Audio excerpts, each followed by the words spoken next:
Bertemu lagi anak-anak. Semoga anak-anak sehat dan tetap bersemangat ya. Kali ini kita akan belajar tentang rangkaian listrik. Sebelum masuk ke materi, ada beberapa besaran yang harus anak-anak ingat. Besaran yang pertama adalah untuk tegangan listrik. Ini biasanya disebut dengan volt dan simbolnya adalah huruf V kapital. Yang kedua adalah untuk arus listrik yang biasanya disebut dengan ampere dan simbolnya adalah huruf A kapital. Besaran yang ketiga adalah untuk hambatan listrik. Ini disebut dengan ohm dan simbolnya adalah tapal kuda. Yang keempat adalah untuk daya listrik yang biasa disebut dengan watt dan simbolnya adalah huruf W kapital. Lalu besaran yang terakhir adalah untuk energi listrik.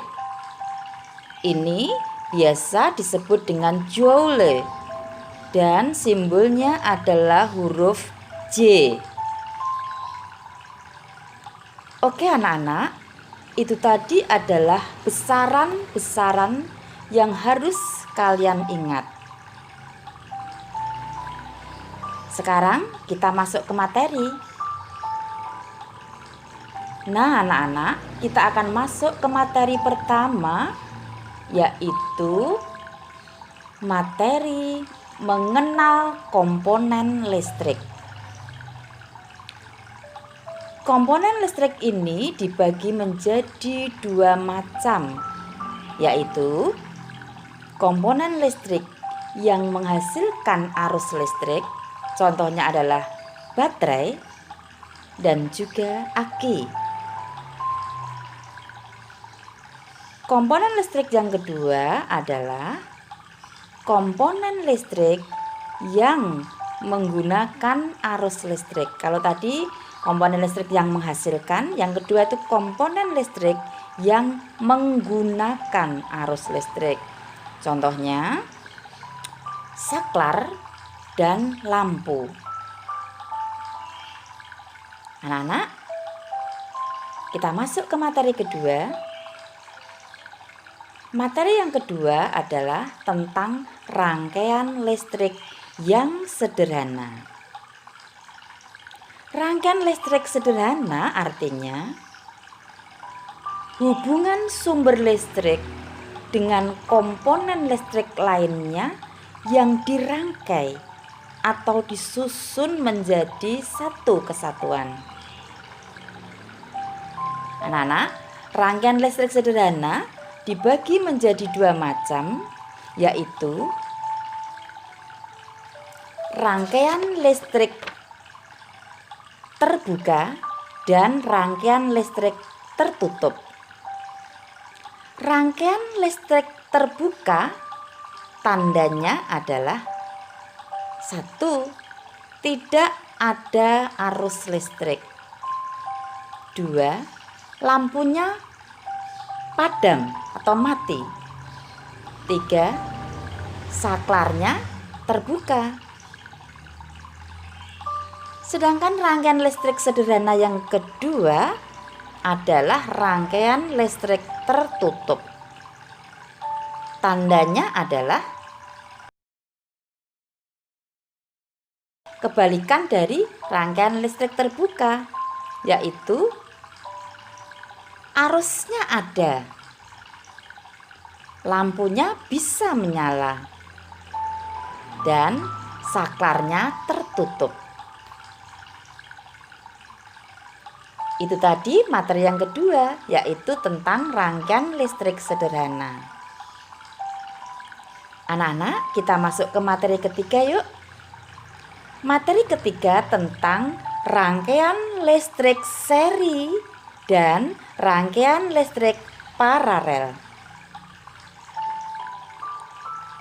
Kita akan belajar perbedaan antara rangkaian listrik seri dan paralel. Yang pertama, rangkaian listrik seri, tanda-tandanya adalah 1. Komponen listrik disusun secara berderet. 2. Kabel tidak punya percabangan. 3. Arus yang mengalir sama. 4. Hambatannya lebih besar. 5. Mengurangi biaya pemakaian kabel. Jadi lebih hemat ya. Yang keenam, energi yang diserap komponen semakin kecil. Itu tadi ciri-ciri rangkaian listrik seri. Sekarang kita belajar ke rangkaian listrik paralel. Rangkaian listrik paralel, ciri-cirinya adalah 1. Komponen listrik disusun secara bersusun atau sejajar. 2. Arus yang mengalir berbeda-beda besarnya. Kalau yang seri tadi sama ya. 3. Hambatannya lebih kecil. 4. Kabel yang dibutuhkan lebih banyak. Nah anak-anak, seperti itu tadi materi yang kita bahas kali ini. Anak-anak bisa mengulang-ulang untuk mempelajarinya sampai anak-anak lebih mengerti. Sampai ketemu lagi pada video selanjutnya. Selamat belajar dan tetap semangat.